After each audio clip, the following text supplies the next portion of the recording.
Hi, I'm Poirier, and this is the very first edition of my business video rant.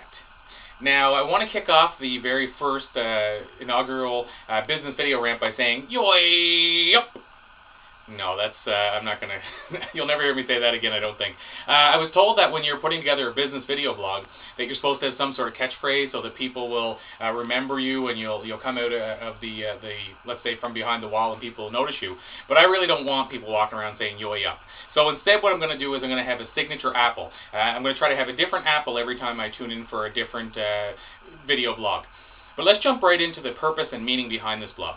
I'm fortunate enough that I get to interview various business leaders in the publication of our newspaper, Island Business News, which is a division of our training company.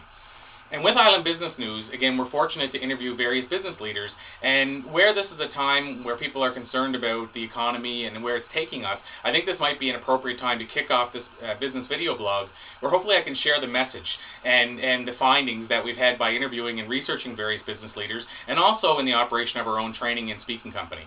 So today I wanted to talk about an interview I did a couple of weeks ago with a business leader in Atlantic, Canada, who actually employs roughly 1,200 staff members.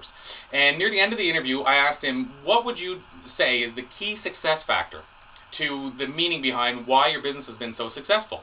Now, of course, he said there were various reasons, and you couldn't sum it up to one, but the one that really stood out to him was the concept of giving back.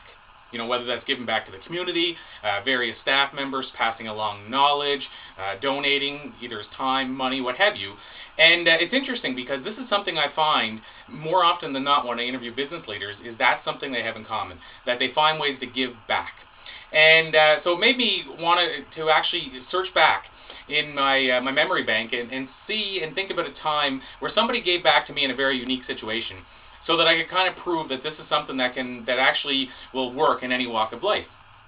So I found myself thinking of a time when I was performing stand-up comedy in the Great Canadian Laugh-Off, which is a Yuck Yuck sponsored competition, and we had 3 judges during my set. Now the 3 judges, one was a guitarist from a band, the other one was a radio disc jockey, and the third one was none other than Mr. Lahey from the Trailer Park Boys.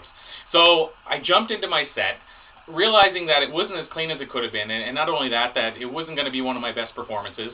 I looked at the 2 judges, one on each side of Mr. Lahey, both of them stone cold sober. Literally, there were tumbleweeds going by the stage. But Mr. Lahey was slapping his knee. He seemed to be really getting into the set. But I finished the set, and I realized, again, it wasn't one of my better performances. So I sat down over in the stand-up comedy area, where all the comics go and kind of hang their head if they had a bad set, and started thinking about what I had done wrong. About 3 or 4 minutes later, I feel this presence above me, and it's Mr. Lahey. And he shakes my hand, and he gives me the thumbs up, and he says, "Keep at it, kid." And I thought this was a perfect time to show you and demonstrate that you don't have to be a business person to give back. You know, here's somebody who's a comic who's actually risen, I'm going to say, pretty high in his field. And, you know, he's performing on a show that is pretty much broadcast across the country. And here he took the time to give back to another comic. You know, somebody that maybe he looked at as a person that was in the shoes that he had been in years before. So he took the time to give back. So the message I want you to take away from today's business vlog is no matter who you are and what you're doing in life, you can always find a way to give back. So what I'm going to hopefully pass on to you and impart is that maybe you want to sit down and think about one way that you can give back. You know, whether that's to the community, whether that's to your employer, whether that's to a coworker, whether it's being a mentor, whatever it may be, and actually sit down and write out your plan as to how are you going to actually do that and the steps you're going to take to actually give back. And I think if that's something, if you just do one area that you're looking to be able to give back on, I think you'll find it's going to be a lot easier to accomplish, and of course the world will be a better place for it. So I just wanted to share this with you today. Again, the tip you can take away hopefully from today is to find a way to give back in some way, shape, or form. And other than that, until next time, we hope you tune in to our next blog, where we're going to talk about how we proved at one point to a room full of financial advisors that you can retire in 8 months, even if you're only taking in $41 a week. So until that time, I'm Poirier, and thanks for tuning in.